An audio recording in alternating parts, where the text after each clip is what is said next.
Hi, I'm Andrew. This is Nathaniel, and he's a really good writer. We had a lot of fun working on a story together. So what inspired you to write your story? Well, landscapes, good, awesome landscapes, and action, stuff like that. Landscapes, okay. Yeah. Cool. And so anyway, so enjoy a journey through the illogical limbo. You may open your eyes now.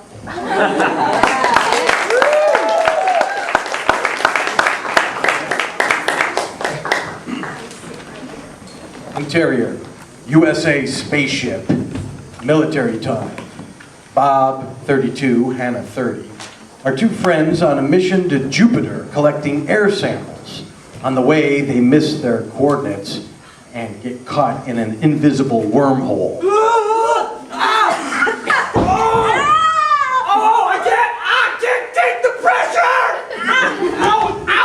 Bob and Hannah are being squeezed by an invisible wormhole. Bob and Hannah are falling down the wormhole. The pressure decreases. They land on a hard surface. Oh! Ow! Ah! The giant wormhole turned out to be the entire world because it's just a big floating island, and it's very dangerous. Bob and Hannah notice a building 10 times the height of the Empire State Building. The building has no windows, but instead has giant holes that are black. Out of nowhere, they're attacked by the Void Dragons, which push Bob and Hannah towards the edge, which is bordered by spinning saws that are 12 feet by 12 feet. They run at 30,000 RPM. They are very sharp. There are also invisible walls that border the tallest buildings. Bob and Hannah are cornered. They see an empty space and run for it. But a wall goes up and blocks their exit. They see a weird iron cylinder sticking out of the wall. They jump and barely make it into the cylinder. Oh, whoa! We made it by just a hair. How are we ever going to get back up?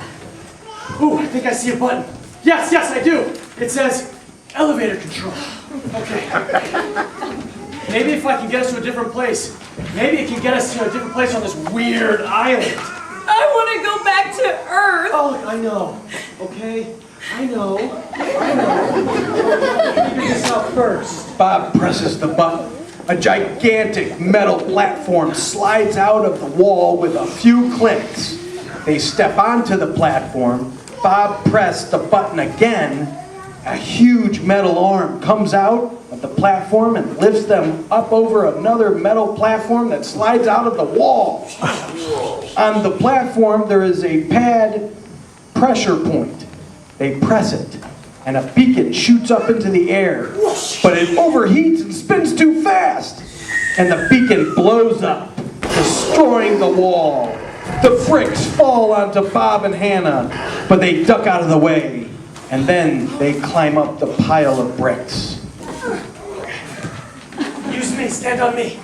You got it. Okay. If I could just make it to the top, I'm sure something would happen. We might be able to get out of this mess. They start to climb the giant pile of bricks. They work together as Bob pushes Hannah up, and then she pulls him up onto the flat surface on the barren streets. Exterior barren streets.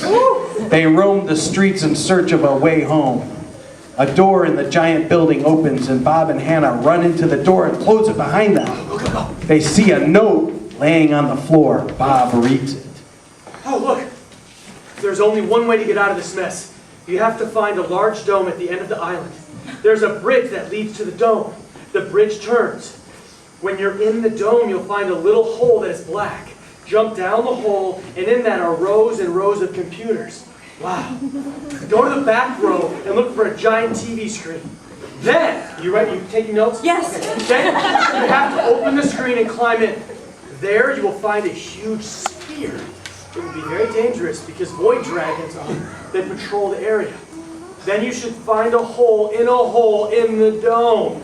Okay. Jump through it, and you will return to the world. Evil wizard's cousin. Bob and Hannah follow the directions and check all the sides of the island. It takes them 2 hours to find the bridge and dome. When they get to it, they're exhausted, but still, they manage to climb on the bridge and cling for dear life.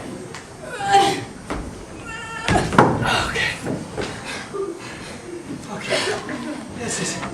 Okay. Slow. Just be really careful. Okay, I'm being as careful as I can. Hannah crosses first and Bob follows. The dome in front of them is big, really big. And floating in the center is 4 rotating diamonds with a little hole. I can see it. I can see the hole in the crack, the diamonds. Okay, all right, let's climb over and get to them. Bob and Hannah are running towards the rotating diamonds. Put your foot on the ledge. When they get to the diamonds, they start to climb them. Okay. He points to the ledge, they climb to the top. Wow. This is a pretty big hole. You go first. Yeah.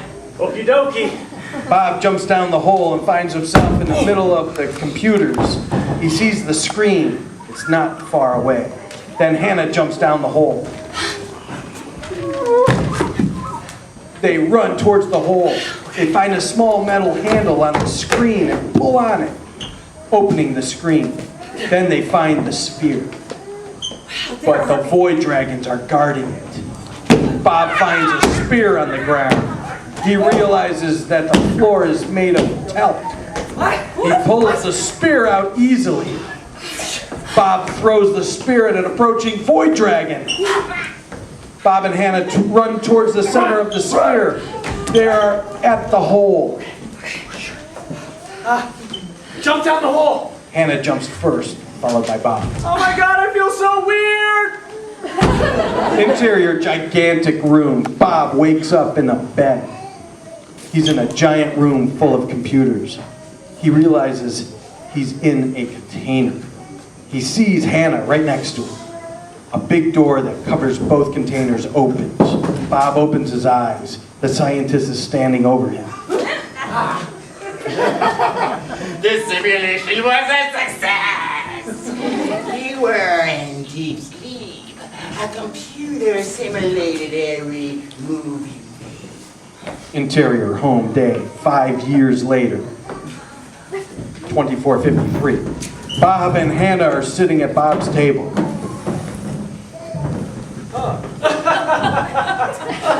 You remember? I was never an astronaut. I was really an engineer. Now I remember I was walking down the hall when everything just went blank. And I was a teacher.